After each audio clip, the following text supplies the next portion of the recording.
Hello everyone दोस्तों, good morning. 24 अप्रैल 2025 कुछ एक इम्पॉर्टेंट मैसेज मैं आपको देना चाहूँगा यहाँ पर, सिर्फ ऑन पैसिव कम्युनिटी के लिए, हमारे प्राउड फाउंडिंग मेंबर के लिए। हालांकि सभी लोग पॉजिटिव हैं और अपकमिंग वेबिनार का भी वेट कर रहे हैं, उसमें आप बहुत सारी चीज़ें भी क्लियर हो सकती हैं। बट ये मैसेज मैं इसलिए देना चाहूँगा कि कई बार बहुत से लोग होपलेस हो जाते हैं और ऑब्वियसली होना भी लाजमी है, क्योंकि जिस हिसाब से चीज़ें होनी थी वैसे अभी ऑन पैसिव में हुआ नहीं है पिछले कुछ दिनों में, और इसीलिए जो है यहाँ पर थोड़ा सा कई लोग होपलेस हुए हैं। तो बिल्कुल मैं वही चीज़ आपके साथ में शेयर करना चाहता हूँ। देखिए, कई लोग इसे बोलते हैं लेक्चर है या ये है, ऐसा कुछ नहीं है। जस्ट एक सिंपल सी बात है जो मैं आपके साथ में शेयर यहाँ पे करना चाहता हूँ, क्योंकि हमने अप्स एंड डाउन कंपनी में काफ़ी देखे हैं। 2023 के बाद से कंपनी में जो ऐसा कुछ खास अपडेट आया नहीं है जो एक्चुअल में हम सुनना चाहते हैं। लेकिन अभी जैसे एसएससी केस, ये हम सभी जानते हैं, एसएससी केस सॉल्व होगा, उसके बाद में ही बहुत सी चीज़ें होंगी, न्यू चैप्टर की भी बात होगी और वेबिनार्स में भी, अपकमिंग वेबिनार में चीज़ें आएंगी। बट हम अगर थोड़ा सा इतिहास उठा के देखें कई और कंपनियों का भी, तो इसका मतलब ये नहीं है कि कंपनियां हमेशा के लिए बंद हो गई हैं या ख़त्म हो गई हैं। तो कई लोगों ने जब ये क्वेश्चन किया कि क्या ऑन पैसिव हमेशा के लिए बंद हो गया, देखिए बार बार इस बात को बताना पड़ता है क्योंकि बार बार लोगों के क्वेश्चन होते हैं। एश सर भी कह चुके हैं कि यहाँ पे कोई भी कंपनी जो ऑन पैसिव अभी बंद नहीं हुई है और वो ऑन पैसिव वहीं पर है। ठीक है, इस बात का ध्यान रखिए। दूसरी बात कि अप्स एंड डाउन बहुत सी कंपनियों में आते हैं। होंडा जैसी कंपनी कई बार बंद हुई है, क्योंकि उसका सबसे बड़ा कारण क्या था, उनके पास, एक एग्जांपल बता रहा हूँ, उनके पास एक प्रोडक्ट आया, वो नहीं चला, मार्केट में उतना बेहतर नहीं हुआ, 2 बार 3 बार ऐसा हुआ, लेकिन एक बार वो फिर जब रन करने लग गया मार्केट में, उसके बाद में जो है वो अलग ही लेवल पर वो कंपनी चल रही है, दुनिया की टॉप कंपनियों में शुमार हो गई।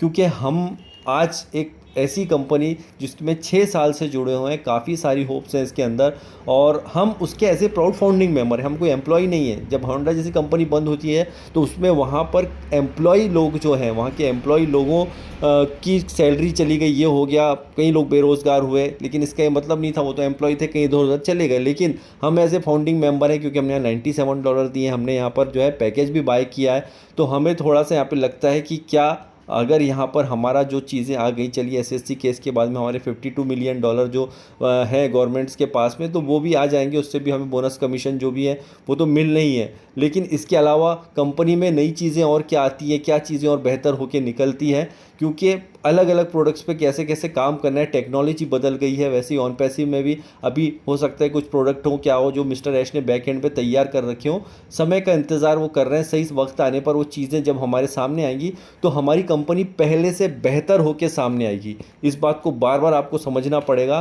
तो हमको यहाँ पर आर्टिफिशियल इंटेलिजेंस के पावर को समझना पड़ेगा। और मिस्टर ऐश ने भी कहा था कि जो हमारा 2025 है ये बहुत अच्छा और ज़बरदस्त होने वाला है। ये मैं नहीं बोल रहा हूँ, अगर आप वेबिनार उठा के देखेंगे लास्ट, तो उन्होंने इस बात का जिक्र किया था। तो यहाँ पर हमें जो है बिल्कुल एक उम्मीद बना के रखना पड़ेगी। और अगेन मैं बोलूँगा कि जब हमारी कम्युनिटी, जब हम बिखरेंगे ना, इधर उधर होंगे, इधर उधर की बातों पे ध्यान देंगे और नेगेटिविटी की तरफ जाएंगे, तो ये बात ध्यान रखिएगा, कई लोग आपको इसका फ़ायदा उठाने वाले और उठा भी रहे हैं। और हम जो है उन वीडियोज़ को देख के लगता है कि यार वो आदमी सही बोल रहा है, और हम उसमें नेगेटिविटी में चले जाते हैं और हमारा ध्यान फिर उस और भटक जाता है, और फिर जो है फिर वो बिखरना जो शुरू होती है, उसी में सब गड़बड़ होती है दोस्तों। तो ये ध्यान रखिए। स्पेशली हमारी कम्युनिटी बहुत स्ट्रांग है, मैं आपसे यही मैसेज देना चाहता हूँ कि बहुत स्ट्रांग है। पहले भी दिक्कतें आई लेकिन हम साथ में रहे, और अभी भी हम साथ में ही हैं। लेकिन इस बार थोड़े से लोग ज़्यादा बिखरे हुए हैं, थोड़ा सा हमें कंट्रोल करके रखना पड़ेगा अपने आप को दोस्तों, क्योंकि डेफिनेटली ये बात सही है कि हमारा पिछला जो साल गया है इतने बेहतर नहीं गए हैं। 2025 की शुरुआत में उम्मीदें काफ़ी ज़्यादा अच्छी थी, लेकिन वैसी चीज़ें हुई नहीं हैं। लेकिन अभी जो है वापस से फिर से एक जो उम्मीद बनी है ऑन पैसिव के प्रति हम सब की, मिस्टर ऐश के वेबिनार्स के बाद में, तो उम्मीद ज़रूर यहाँ पर लग रही है कि अपकमिंग डेज़ में हमारे पहले से बेहतर चीज़ें और हमारा पहले से बेहतर भविष्य होगा। इंतज़ार लंबा ज़रूर हमने किया है, लेकिन इसका ये मतलब नहीं है कि हम यहाँ पे हार गए।